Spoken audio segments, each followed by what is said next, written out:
Hello friends, I'm back with my new video. In this video, I will tell you about a circuit breaker.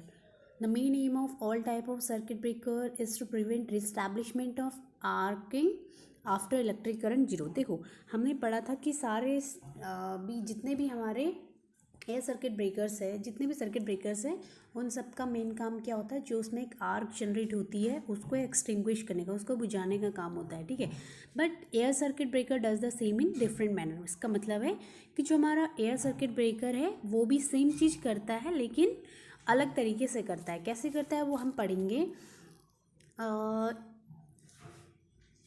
For interrupting arc it create an arc voltage in excess of supply voltage. देखो, ये जो supply voltage होती है उससे थोड़े से ज़्यादा एक वोल्टेज क्रिएट करता है उसको आर्क को एक्सटिंग्विश करने के लिए। ठीक है, देखो आर्क जो हमारी वोल्टेज जनरेट होती है वो क्या होती है। Arc voltage is defined as the minimum voltage required in maintaining the arc.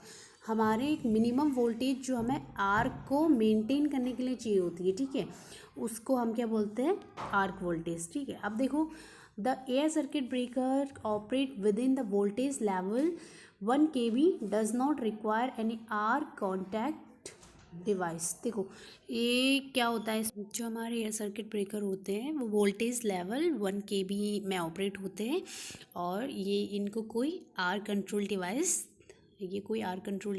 Require नहीं करते। ठीक है, इसमें मेनली दो पार्ट्स होते हैं। कौन कौन से होते हैं? The main pair carries the electric current on normal load condition. देखो, नॉर्मल लोड कंडीशन में जो हमारा मेन पेयर होता है वो इलेक्ट्रिक करंट कैरी करता है। ठीक है, और फिर this contact made of copper. ये कॉन्टैक्ट हमारा जो मेन पेयर होता है वो किसका बना होता है? कॉपर का होता है। नॉर्मल लोड कंडीशन में इलेक्ट्रिक करंट कैरी करने का मतलब है कि जब हमारा सर्किट ब्रेकर ओपन नहीं है, ऑपरेट हो रहा है, जब हमारा सर्किट ब्रेकर ओपन नहीं है, वो करंट नॉर्मली करंट उसमें लोड कनेक्ट है।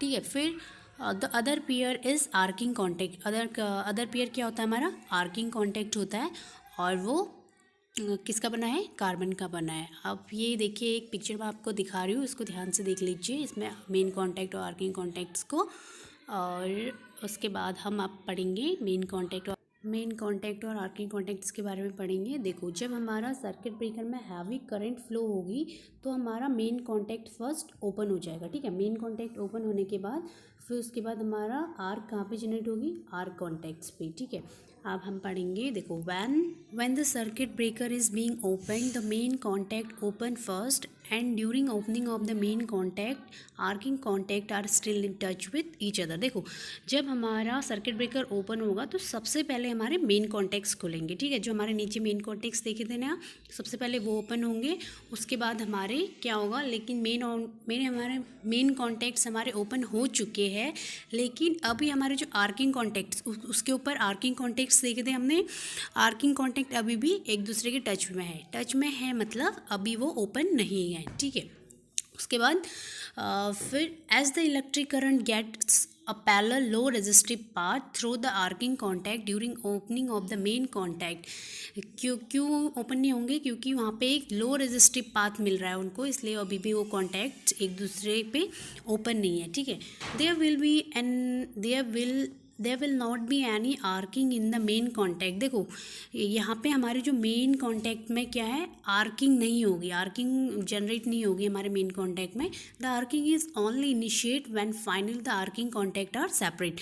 जब हमारे आर्किंग कॉन्टैक्ट सेपरेट हो जाएंगे, मतलब ओपन हो जाएंगे, तभी हमारी आर्किंग जनरेट होगी। कहाँ पे? Arcing contacts. अब क्या है, हमारे आर्किंग कॉन्टैक्ट्स पे इनिशिएट हो चुकी है, उसके बाद क्या होगा, जो हमारे the arc driven upward it enter in arc tube consisting of splitters. ये कहाँ पे एंटर हो जाएगी? आर्क ट्यूब्स पे। जो हमने देखे थे जहाँ पे आर्क कॉन्टैक्ट से उसके ऊपर से हमारे आर्क ट्यूब्स है, वहाँ पे एंटर करेगी, और ये किससे कंसिस्ट है? स्प्लिटर्स। ठीक है, स्प्लिटर से consistent the arc in the tube will become colder. ये आर्क वहाँ पे क्या हो जाएगी? कोल्डर, मतलब ठंडी हो जाएगी।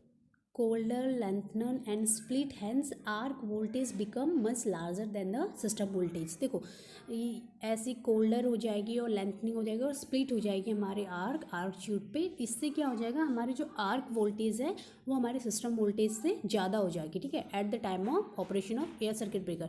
जब हमारा एयर सर्किट ब्रेकर ऑपरेट होगा उस टाइम पे ज़्यादा होगी, ठीक है, बाकी टाइम्स पे नहीं।